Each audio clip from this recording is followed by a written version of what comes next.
سلامونه ملګرو د کل هم انسانیت لپاره یو ډېر ښه خبر دی. ما بیګا فیسبوک کې هم پوسټ کړی و. هغه دا چې تاسو مونږ تاسو ټول ته پته ده چې کینسر چې کله اخري سټیج ته لاړ شي ټیومر، نو بیا د هغې علاج چې دی د اوسه پورې ناممکن ګڼلی کېده او دې د ډېر خلکو نه ډېر زیات خواږه خلک چې دی نو هغه جدا کړی دی. خو بیګا په بي بي سي باندې یو ریپورټ چاپ و د برطانیې د انسټیټیوټ فار کینسر ریسرچ چې کومه اداره ده، نو د هغې ریپورټ په بي بي سي باندې چاپ و. په دغه ریپورټ کې ویلی شوي دي چې ابتدایي ټرایلز د یو نوي طریقه علاج چې کوم دی نو د هغې ابتدایي ټرایلز دا ښیي چې 25% مریضان چې دي نو په هغې کې بهتري راغلې ده، او هغه هم د اخري سټیج، یعنی هغه مریضان چې هغه په کینسر کې اخري سټیج ته رسېدلي او د هغې علاج اوسه پورې ناممکن ګڼلی کېده.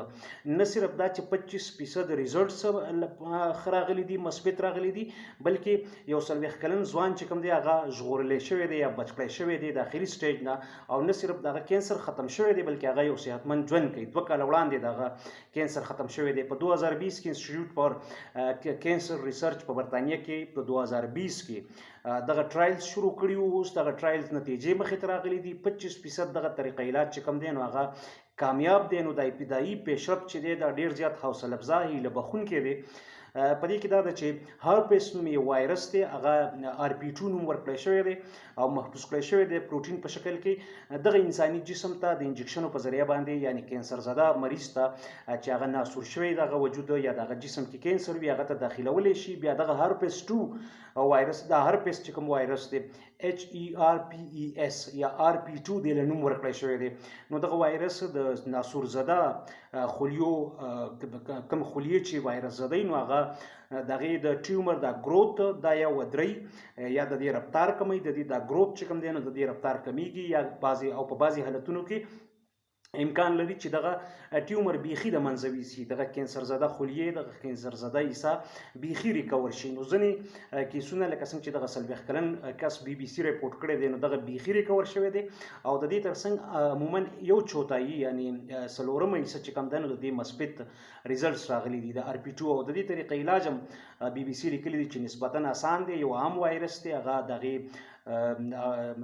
موډیفاید یا میوټیټډ ورژن دی، هغه انسان ته داخليږي. 15 هفتې طریقه علاج دی. هر 2 هفته بعد یو انجکشن چې کوم دی نو هغه مریض ته کولی شي، او د هغې وروسته دغه دا خو فلحال د ابزرویشن او په ابتدایي سټیج دی، خو کوم خلک چې په ساینس باندې پوهېږي نو همداسې طریقه علاج دی څنګه چې د پولیو د انسداد او د تدارک دپاره وړاندې انسان ته یو میوټیټډ یا یو موډیفاید وایرس داخليږي چې هغه وایرس د بیا د راتلونکي وخت کې د موزیرا یا هغه وایرس مقابله کوي کوم چې بیا وروسته په راتلونکي کې انسان ته نقصان رسوي، کوم چې نقصاني یعنی نیوټرلایز کولو یو عمل دی.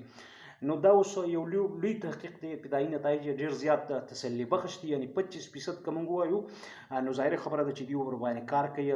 کیدای شي دغه نور موډیفای کړي، کیدای شي داسې نور دوایانې اضافي سپلیمنټري څه شیزونه ورسره راوړي، انجکشن یې ورسره راوړي. خو امکان پیدا شوی دی چې هغه مریضان چې هغه د کینسر په اخري سټیج کې و د هغې علاج د اوسه پورې ناممکن ګڼلی کېدو، دا د انسانیت لپاره، د ټول کلهم انسانیت او بشریت لپاره یو ډېر لوی خبر دی چې اوسه پورې کوم څیز امکان نه لرو. نو کیدای شي په ډېر نږدې راتلونکي وخت کې دغه مریضان اوس صحت بیا موني. په دې کې ځینې مریضان چې کوم بي بي سي ریپورټ کړي دي نو هغه ریکور شوي دي.